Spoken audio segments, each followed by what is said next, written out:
있잖아요. 우리는 누구나 만일의 사태에 대비해서 일종의 안전장치 뭐 그런 걸 만들면서 살아가죠. 그게 뭐 은행의 안전금고처럼 진짜 물리적인 것일 수도 있고 아니면 돈이나 인맥, 지식처럼 눈에 보이지 않는 자산일 수도 있고요. 이런 것들이 나를 지켜줄 거다. 이런 믿음이요. 네, 맞아요. 삶이라는 게 워낙 불확실하니까요. 그 안에서 어떻게든 내가 통제할 수 있는 영역을 좀 확보하고 싶어 하는 거. 그건 인간의 아주 자연스러운 욕구죠.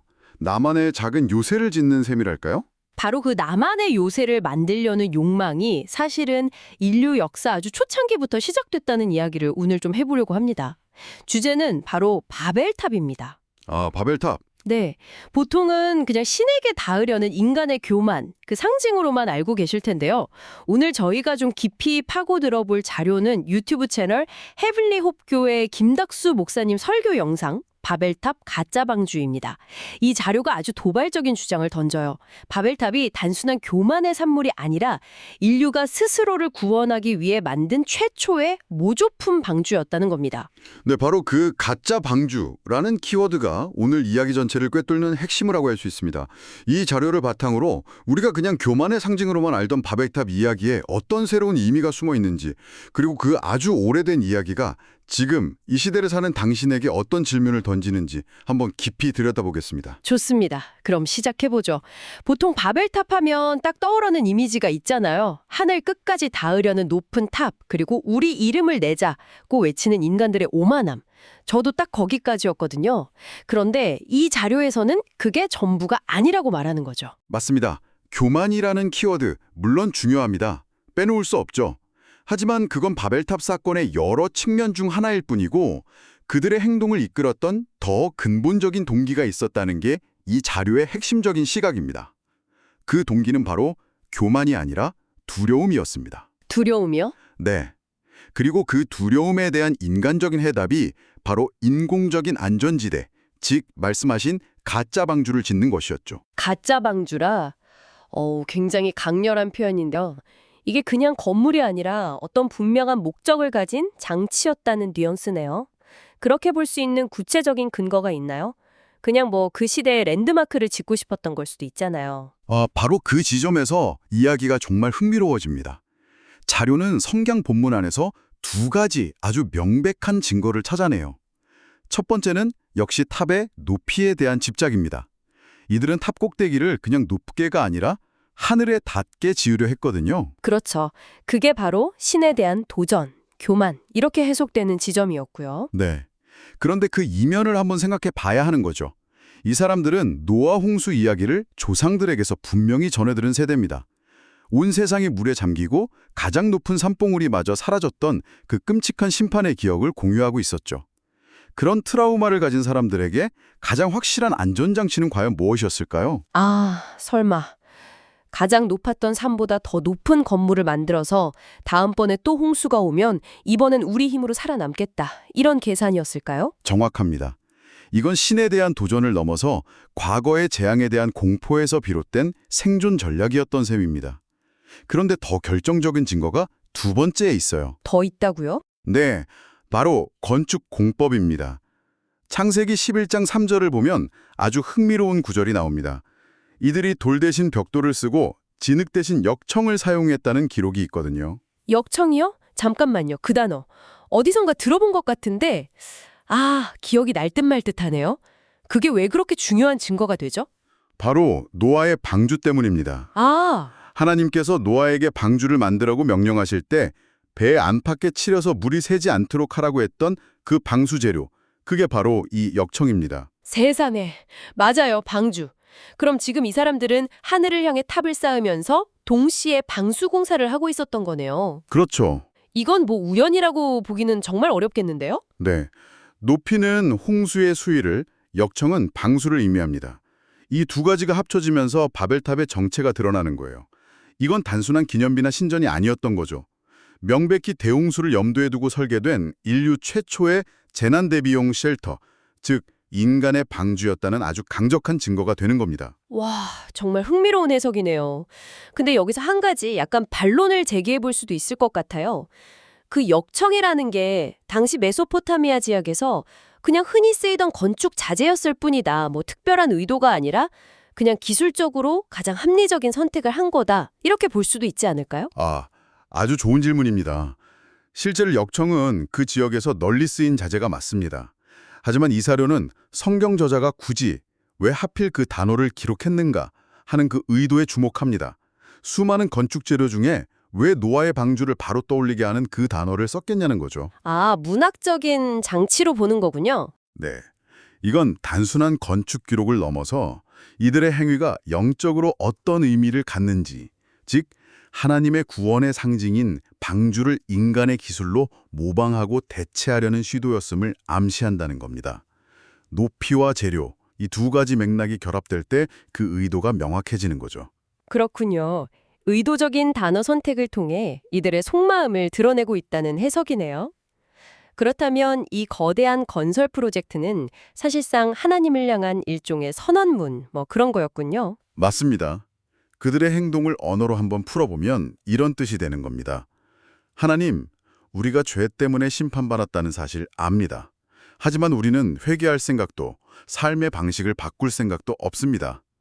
그러니 만약 또다시 홍수로 심판하시겠다면 이번엔 우리 기술과 단결력으로 살아남아 보이겠습니다. 와, 이건 하나님의 약속, 그러니까 다시는 물로 심판하지 않겠다는 그 무지개 언약마저 불신하고 오직 눈에 보이는 자신들의 힘과 기술만을 믿겠다는 아주 완고한 의지의 표현이었던 거죠. 이 모든 행동의 뿌리에 대홍수라는 거대한 트라우마가 자리 잡고 있다는 건데요.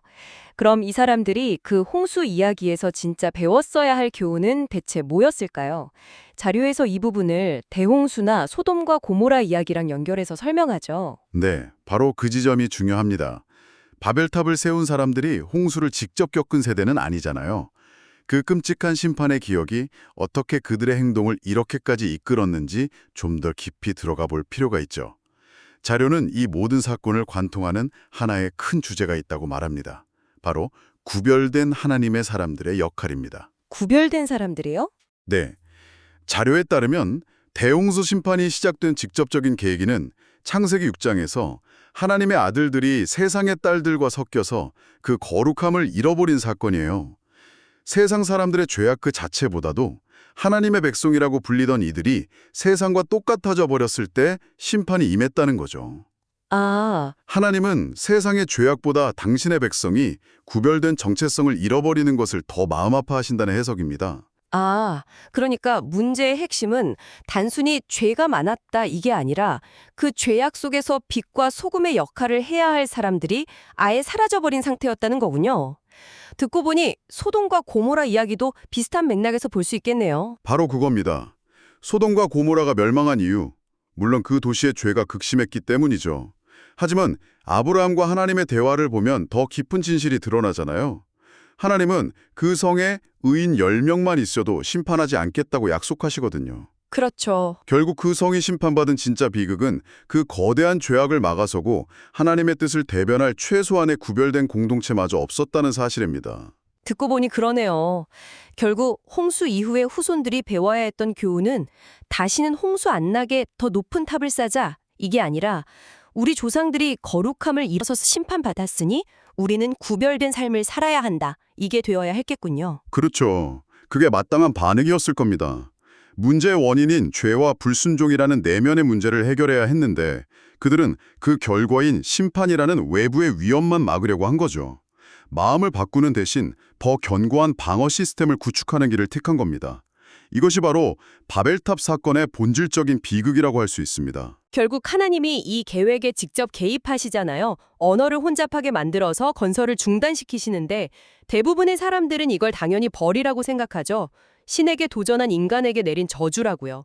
그런데 이 자료에서는 이 해석에도 이의를 제기하더군요. 네, 이 부분을 하나님의 긍휼, 즉 자비와 사랑의 행위로 재해석하는 것이 이 자료의 가장 파격적인 부분일 수 있습니다. 하나님께서 이후로는 그 하고자 하는 일을 막을 수 없으리로다라고 말씀하시는데 이걸 자칫 잘못 읽으면 마치 하나님이 인간들의 단결력에 위협을 느끼신 것처럼 보일 수 있거든요. 네, 저도 약간 그런 느낌으로 읽었던 것 같아요. 근데 그건 전혀 아니라는 거죠. 그럼 어떤 의미로 봐야 할까요? 그들의 계획을 멈추게 한 것이 어떻게 사랑이 될 수 있죠?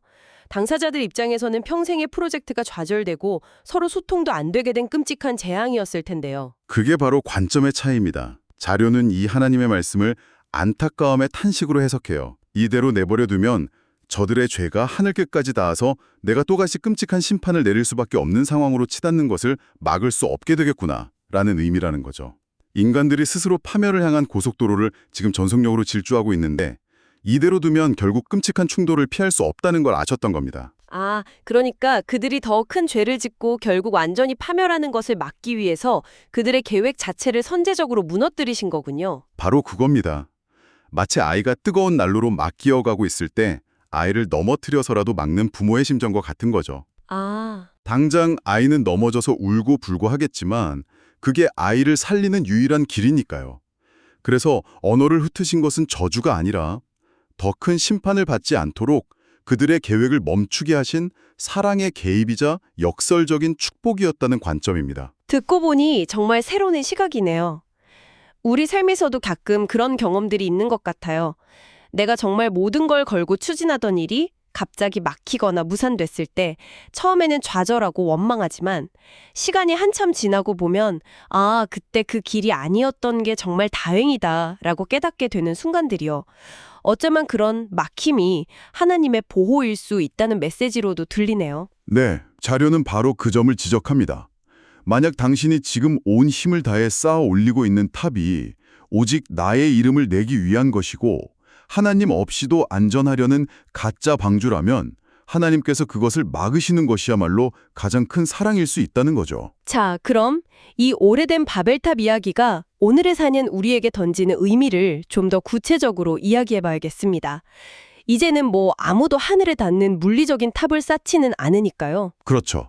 형태는 완전히 달라졌지만 그 본질은 우리 삶 곳곳이 스며들어 있다고 자료는 말합니다. 우리는 지금도 수많은 형태의 가짜 방주를 만들며 살아가고 있다는 거죠. 예를 들면 돈, 건강, 외모, 좋은 학벌, 안정적인 직장, 사회적 성공, 심지어는 자녀의 성공까지도요. 아, 그게 바로 현대판 바벨탑이군요.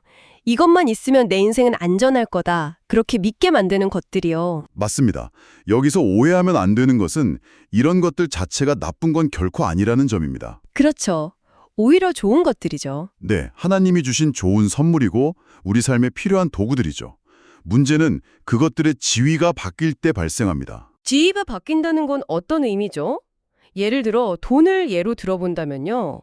열심히 돈을 버는 건 사실 아주 성실하고 책임감 있는 태도잖아요.